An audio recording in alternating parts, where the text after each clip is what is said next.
জানো তো, সাকসেস হতে গেলে না অনেক ধৈর্য লাগে। এটা আমি সত্যি অনেক দেরিতে হলেও বুঝতে পেরেছি। এই দেখো না, আমার ভিডিও করাটা কিন্তু সাকসেসের জন্য, মানে এই যে আমি সোশ্যালে এসেছি, মানে সোশ্যাল মিডিয়ায় কাজ করছি, এটা জাস্ট আমি শুধু কিন্তু শখে করেছিলাম। আর দু একটা ভিডিওতে ইন্সপায়ার হয়ে করেছিলাম বলতে পারো। প্রথম তো আমি রিলস ভালোবাসতাম, তোমাদেরকে আগেও অনেকবার ভিডিওতে শেয়ার করেছি। আর এখন আমি ভিডিওটা বেশি ভালোবাসি, কারণ এটাতে আমার সাকসেস জড়িয়ে আছে। আমি পেরেছি, আমি যেটা চেয়েছি সেটা পেয়েছি, অল্প হলেও পেরেছি। তো আমি তোমাদেরকে একটা বলি, ধৈর্য কেন লাগে বললাম, কারণ আমি আজ থেকে রিলস শুরু করেছি 2021 সালের জুলাই থেকে, সরি 22 সালে, আমার মনে হয় 21টা ভুল বললাম। তো ওই 22 সাল থেকে আজ 25 সালে এসে নভেম্বরে তোমাদেরকে বলছি, আমি 25 সালে প্রথম থেকেই আমি আমার সাকসেস পেয়ে গেছি। আমার চাওয়া পাওয়া যেটা ছিল সেটা আমার মিলে গেছে ফেসবুক থেকে কিছুটা। তো সেই কথা থেকে আমি বলছি, আমি দেখো 22 থেকে করছি, 22 থেকেই ধরো 22, 23, 24 তিনটে বছর কিন্তু আমি ইনভেস্ট করেছি। আমি অল্পখানিক ভিডিও পোস্ট করতাম, কিন্তু তাও আমি অনেক কষ্ট করে এডিট করে, বিশ্বাস করো বিরক্ত হলেও মনে হতো না, ভিডিওটা যখন আমি শ্যুট করেছি পোস্ট কেন করব না, এই হিসাব ধরেও আমি কষ্ট করে হলেও এডিট করে তোমাদের সামনে প্রেজেন্ট করেছি। 2025 হয়তো একটু বেশি ভিডিও বানাতে শুরু করেছি, মানে এই মিডিয়াম দিক থেকে, ওই জুলাই থেকে আগস্ট থেকে এরকম থেকে। তো নভেম্বরে একটু বেশিই পোস্ট করছি। আসলে প্রথমে ভাবতাম কি কন্টেন্ট দেবো, বাড়িতে খাচ্ছি দাচ্ছি এটাই, আর নিজেদের কাজ করছি, এগুলো কি কন্টেন্ট হতে পারে। তো তারপরে দেখলাম অনেকের থেকে আমি ইন্সপায়ার হলাম, তারপরে ওইভাবে আমি ভিডিও পোস্ট করতে থাকলাম। তো তোমাদের ভালোবাসা পেয়ে আমি সত্যি ইন্সপায়ার হয়েছি, যে এতটা ভালোবাসা পাচ্ছি, আমার ভিডিও তোমাদের ভালো লাগছে। তো এই ভেবে কিন্তু আমার ভিডিও শুরু করা। আর সব থেকে বেশি যেটা আমার আনন্দ হয়, যে তোমরা ধৈর্য নিয়ে আমার এই ভিডিওগুলো দেখো। সত্যি বলতে আমার পরিবারের মানে তোমাকে বলছি, তুমি আমার পরিবারের সদস্য হয়েছো, এর জন্য অসংখ্য ধন্যবাদ।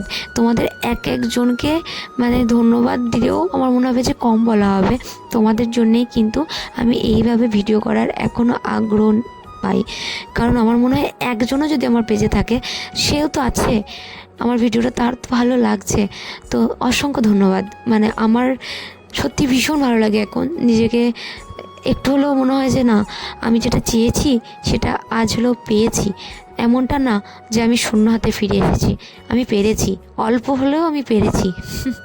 আমি চাই তোমরাও পারবে, যাদের যেটা স্বপ্ন তারা সেইভাবেই এগিয়ে যাও। আশা করছি সাকসেস হবেই, অবশ্যই হবে। আমি কখনো হাল ছাড়িনি তা না, আমিও হাল ছেড়ে দিই অনেক সময়। আমি সোশ্যাল মিডিয়ার কথা বলছি না, আমি অন্য ক্ষেত্রে বলছি। সোশ্যাল মিডিয়াটা আমার শখ বলতে পারো, এটা আমার কিন্তু মানে যেখান থেকে আমি বড় হব এরকম ভাবনা চিন্তা ছিল না। তবে রিসেন্ট ভাবনা চিন্তাটা আমার এসেছে, কিন্তু আগে আমার এরকম কিছু ছিল না। আমার অন্যভাবেই ছিল যে অন্য দিক থেকে জব করবো, দাঁড়াবো নিজের পা, এটাই ভাবতাম। কিন্তু সোশ্যাল মিডিয়াটা অনেকের ইন্সপায়ার হয়ে এখন মনে হয়। তো এটাই আর কি তোমাদেরকে বলবো, যাদের যেটা পছন্দ সেটাকে নিয়ে গিয়ে যাও। তোমাদের যেটা পছন্দ, তোমার যদি সোশ্যাল মিডিয়া পছন্দ হয়, তুমি প্রচণ্ড ওখানে ধৈর্য রেখে কাজ করো, অবশ্যই সাকসেস পাবে। যার যেটা পছন্দ সেটা নিয়ে গিয়ে যাও, কিন্তু সময় নষ্ট করো না। সময়ের মূল্য অনেক, আমি সেটা দেরিতে হলেও বুঝলাম। তো চলো, অনেক গল্প করে ফেললাম, আর গল্প করতে করতে আমার এই চন্দননগরের অন্তিম পর্বটা তোমাদের সামনে নিয়ে চলে এসেছি। দেখলে কতটা মজা করেছি।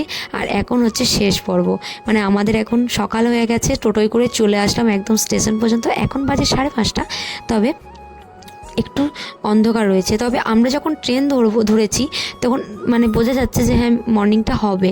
সেই মুহূর্তে সিনটাও আমি ক্যাপচার করেছি, কারণ ওই মুহূর্তের সিনটা না আমি বহু দিন ক্যাপচার করতে পারিনি, কারণ আমাদের ঘুমই তো ভাঙে, মানে সূর্য একদম উঠে যাওয়ার পর। হ্যাঁ এমন হয়ে গেছে, এখন ভোরে ওটাই ছেড়ে দিয়েছি। সেই লাস্ট কখন পড়তে বসেছি ভোরবেলায় আমার সত্যিই মনে নেই। এখন না ভোরবেলায় ওঠার কথা ভুলে যায়। আর আমার যে চেহারা তোমরা দেখতেই পাচ্ছ, এরপরে মর্নিং ওয়াকের প্রয়োজন হয় না। কি বলবো আর তোমাদেরকে। তো যাই হোক, এই দিনটা খুব মিস করেছি সকালবেলাটা যখন যখন সবাই মিলে সবার নিজের নিজের বাড়ি যাবার কথা বলছি, আর এতদিনে জমে থাকা গল্প করেছি, সারাদিন ঘুরেছি।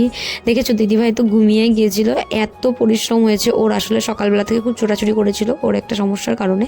তো তারপরে ঠাকুর দেখতে এসেছে, এত এক্সাইটেড ছিল যে না বন্ধুদের সঙ্গে টাইম স্পেন্ড করবে তো করবেই, যাই হয়ে যাক। তো যাই হোক রাত থেকে ঠাকুর ডেকেছে, সকাল সকাল উঠেছে। ওরও একটা বাচ্চা আছে, তবে বাচ্চাটা আসেনি কোনো কারণবশত।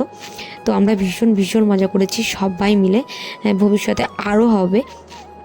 তবে আজকের দিনটা স্মরণীয় হয়ে থাকবে। আমার অনেক বেস্ট বেস্ট মুহূর্ত এদের সাথে কাটে। সো জানি না, আমি উপরবেলা থেকে গিফট বলতে পারো যে বন্ধুত্বটাও গিফট পাওয়া যায়। আমার মানে বন্ধুত্ব, আমি আগে ভাবতাম সত্যি আমার কোনো ভালো বন্ধু বা বান্ধবী নেই, তবে আমার বন্ধু বান্ধবী সব ভালো আছে। আর এইভাবেই আমি চাই যে আমার বন্ধু বা বান্ধবীরা আমার সাথে থাকুক। অসংখ্য ধন্যবাদ গো তোমাদের বা তোদের যারা আমার পাশে আছে। তো এইভাবেই আমি আজকেকার ভিডিওটা শেষ করব ভেবেছিলাম, কিন্তু না, আমি তো আমার ব্যাপারটা তোমাদেরকে একটু শেয়ার করি যে আমি কি পরিমাণ টায়ার্ড হয়েছি। আর স্টেশনটা একটু দেখিয়ে দিলাম তোমাদের। আর আমার পাশে যারা আছো তাদেরকে আর নতুন করে আমি ধন্যবাদ দিতে চাই না। সত্যি তোমরা আমার পাশে আছো বলেই কিন্তু আমি আজ ভিডিও নিয়ে এতটা দূরে এগাতে পেরেছি। আর কি বলবো, আমি সত্যি ভাষা পাই না খুঁজে। আর যখন ভিডিও শুরু করি তখন ভাবি তো মানে আমি অনেক কিছু শেয়ার করবো, বাট শেষ পর্যন্ত শেয়ার করে উঠতে পারি না। দেখো তোমাদের সাথে গল্প করতে করতে কিন্তু তোমাদেরকে রাত থেকে সকাল করে দিলাম, আর এরপরে সকাল থেকে দুপুরও তোমাদের সঙ্গে শেয়ার করব। হ্যাঁ দেখো, আমি আজকে মর্নিংটা তোমাদেরকে দেখলে তো ভোর ছিল, 5:30 বাজছিল, এখন কিন্তু খুব জোর 6টা হবে।